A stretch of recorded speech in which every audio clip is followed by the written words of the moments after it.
So, hey guys, welcome back to New Digs, and we're here in Jill's kitchen. It Hmm. is mid September, and we want to talk to you today about seeds. Right. We're seeing a lot of things in our gardens starting to go to seed, so we want to harvest some of those Yep. those seeds. Yeah, and you'll notice that some of your plants are starting to look a little brown and crunchy, and that's all a natural part of their life cycle. That's what they're doing now. They're looking to spread their seed to reproduce. Right. This is the time of year where my garden starts to really just look really seedy, and Yeah. that's where that phrase comes from. It's That's- just That's right. it's past its prime. It's all gone out of its mode of making beautiful flowers Yep. and into trying to survive for Reproduce. the next season. Exactly. So you could just let your plants go to seed and Yep. drop their seed in place if that's the kind of garden that you have, and Yeah. you're like have a more sort of cottage garden, blousy, let it go.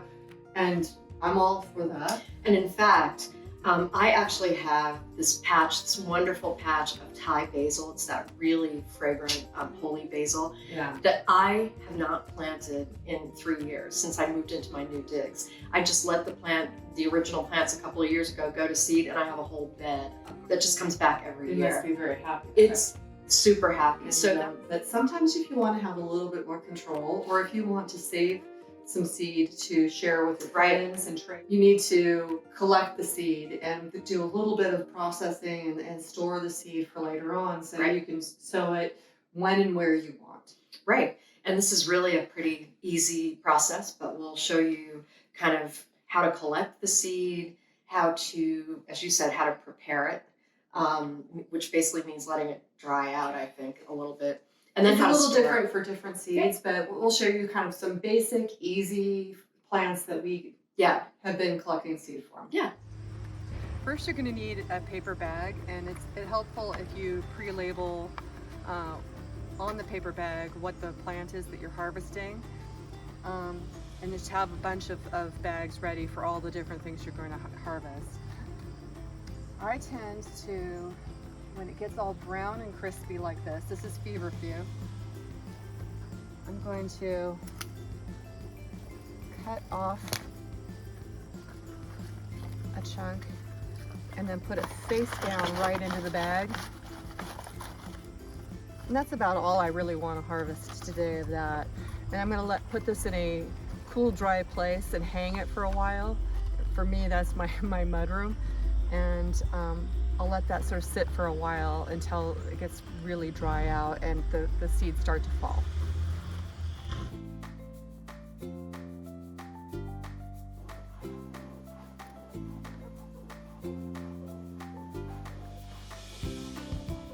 So after it dries, this is what the feverfew looks like. And it's sort of a mixture of seed and dried flower bits, basically chaff. And I'm going to show you how to winnow it so you can get rid of some of the chaff. So this is the feverfew, and it's sort of a mixture of seed and all the little dried bits of the plant. So there's two methods for sort of winnowing out the chaff out of it. And I don't know if we have enough wind for the first method, but the first method is to kind of pour it back and forth from bowl to bowl and let the breeze kind of blow the dry chaff away. And it looks like we don't really have enough wind that's doing the job completely here. So the other method is just to blow. Sort of shake it a little bit, let the seeds fall to the bottom because they're heavier.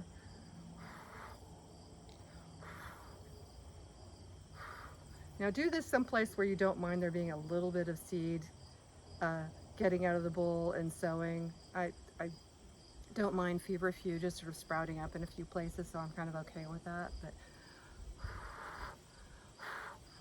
and now most of the chaff is gone and it's mostly seed. Okay, that method of blowing on the seeds to separate the chaff, I literally have never seen anything like that, and I'm incredibly impressed. I did not know about that. It works really well. It especially works well with, I found, poppy seeds. Okay. they're nice and they're very small seeds, Yeah. but seeds are very heavy compared to the rest of the flower and the plant. Yeah. So I've had a lot of good luck using just the blowing method. Yeah. But you And I need guess to, they have to be super, super dry for that to work. That was the thing I was noticing. That's why the hanging in the pantry right in the bag is so important. Right. You want to pick some. The trick is to harvest when the seed is ripe. And you don't want to harvest it when the plant is too green, like the poppies. You want them to be fairly brown looking. And you sometimes with those poppy things, you can even hear the seeds rattling inside, right? I love that. Absolutely. If you kind of go around and Yeah. kind of like test to see if they rattle, then Cool. then you know they're ready. And once you do that, you want to put it right down, upside down into the bag. And when they're ready, they'll start to fall out. So Amazing. Yeah. Okay. it works really Very well. cool. And not super hands-on. I mean, a lot of this is really just letting nature take its course and to dry out and let gravity start bringing the seeds Right. down. It's Right. great. And sometimes you have to separate a little bit of chaff, and sometimes if you do the poppies, sometimes there's a little something to blow away, but sometimes it's pretty clean seed. Yeah. So then you have to store it. Right. So you want to store it in something fairly airtight. Now Right. we've got these little envelopes that Melissa gave me for Christmas, and they've come in very handy. And I've only got 3 left. They're specifically for storing seeds. And they actually encourage you, they prompt you to do one of the most important things, which is to label what the seed is, because we both have done the thing where I you- have never met a gardener who says seed that didn't at least once have a mystery seed. yeah, a jar full of something, but you have no idea what it is. Well, I know I've left like a pod in thinking that the Yeah. pod was enough to prompt me, Yeah. but it's like, it's. No. Yeah. It's So those little, and these are super sweet, and They've they got- allow you to put notes on the back, and you can And put they've got the little acetate on the front, so you Yes. can see the seed too. But Yeah. but These are definitely fancy. label. I use leftover jars from tea tins. It from- looks like. This one was an herb. Tea's good. I use medicine bottles frequently because those just get thrown out. Yeah. So And I sometimes use these paper Ziploc bags, and this particular one it's meant for kids' lunches, but it comes with stickers so that you can. and it seals. It does, well, you can fold it shut and then sticker, which I didn't bring, but just sort of sticks on it so it can seal. But I like using paper. I know a lot of people use plastic bags, like little Ziploc plastic bags, but I tend to think paper is better because it doesn't allow any humidity or as much humidity, right? Sure. I mean, the seeds should be very dry. Yeah, already. From sitting in the paper bags, and Right. they should be very dry by the time. But we've had really good luck. So saving annuals. I've got a lot of biennials too. I've got lupins and poppies. I just did the feverfew. I've got A popular annual that a lot of people save, zinnia. Mhm. And these are just some things I brought. This is the zinnia. I just plucked the head off. Oh, Nicotiana. That's one that you've had great luck with. I've had very good luck with that one. It's Jill grows that tall Sylvestris, which is the big white candelabra Nicotiana. right. And this is a little one that I have had great luck with. And I don't even really collect the seeds. These are the seed pods.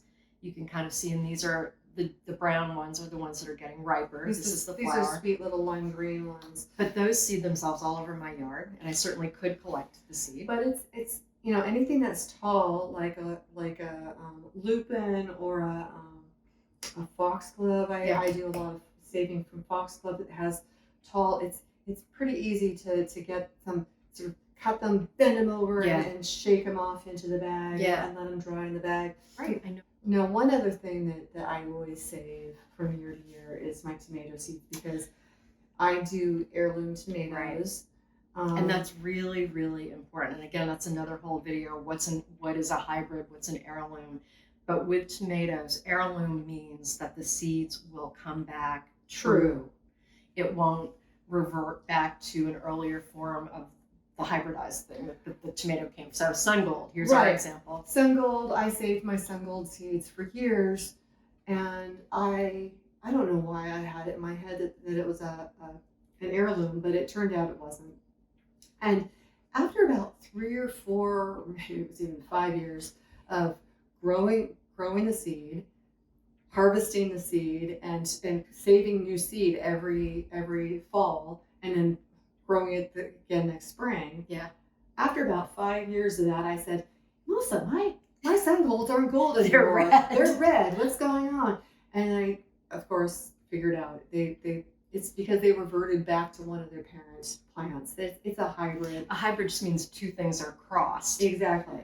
And it just wanted to, instead of just sort of staying true, which an heirloom will, and it'll always look like the parent. Yeah. This one chose to look like one of the parents instead of a cross between the parents. Right. So if you've got heirloom tomatoes, some examples too. Oh, go ahead. But I saved my striped Romas. That's an heirloom. Okay. Cherokee Purple, Brandywine, German Johnson, and a lot of times when you buy a tomato plant at a nursery, it'll say on the tag that it's an heirloom, or you can certainly just Google the name of the tomato and it'll tell you. Or if you started your tomatoes from seed, they will tell you whether it's an heirloom as well. So the seed packet will tell you. Right. Yeah. So when in doubt, Google. Yeah. But so I do save that particular variety just because it's been a really good one for me. Yeah, so, and you gave me a couple of plants and they did brilliantly. It's a beautiful tomato. Yeah. So I'll show you how to do that. Yeah, perfect. So this is my striped Roma that I want to save the seed from. Now, this is not going to go to waste. I'm gonna be eating this. The first thing I want to do, get a jar, just a mason jar, and a mason jar lid without the center part, and a little bit of netting. This is just, I think that's just tulle from a fabric store. So I'm going to take my tomato, and I'm going to just would cheesecloth work in that situation? Or it has to be I netting? don't know. I think I think netting, if it's really loose cheesecloth, it might work. Okay, so I'm just going to get the seeds off.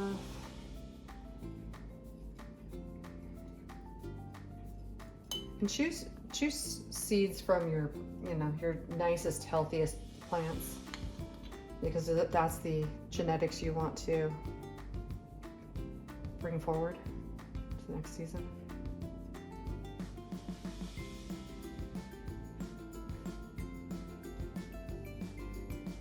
Okay, so now I've got a jar full of seeds and pulp. So I've topped the jar off with water. I put the net over the top, and then I screwed the screw top back on. So I'm just gonna let this sit on my windowsill in my kitchen for a few days, and it's gonna sort of ferment a little bit. And then after a few days of fermenting, you'll see that the seeds start sinking to the bottom, and all sorts of other junk, the little gel that the seed are encased in, will float to the surface. And at that point, you're going to want to start pouring the yucky water off and put clean water in. And you're going to do that for a couple of days. You're going to swirl it around and put fresh water in. And after a few days, you're going to have nice clean water with seeds at the bottom. And at that point, you're going to tip them out onto a paper towel and let them dry for several days in a cool, dry place. And after they're thoroughly dry, then you can save them. You can store them just like we do the other seeds. So guys, thanks again for joining us on New Digs, and I certainly learned some things today. Yeah, I hope this was useful information, and it's a fun little thing to do to save your seed and I save a little money, but also it's just it's fun to be able to make new plants. Yeah.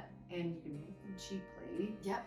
And again, share it. Yeah, exactly. I was just going to say to share with your friends. This is like having a little packet of seeds like this in your Christmas stocking, you know, for somebody who gardens. I think that's just an incredibly sweet little present. And every time they see the plant in their garden, they'll think of you. And it's just a really sweet thing to do. And so we recommend you give it a try and let us know how it goes. Yeah.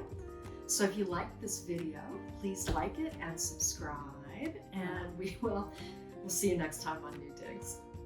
Bye.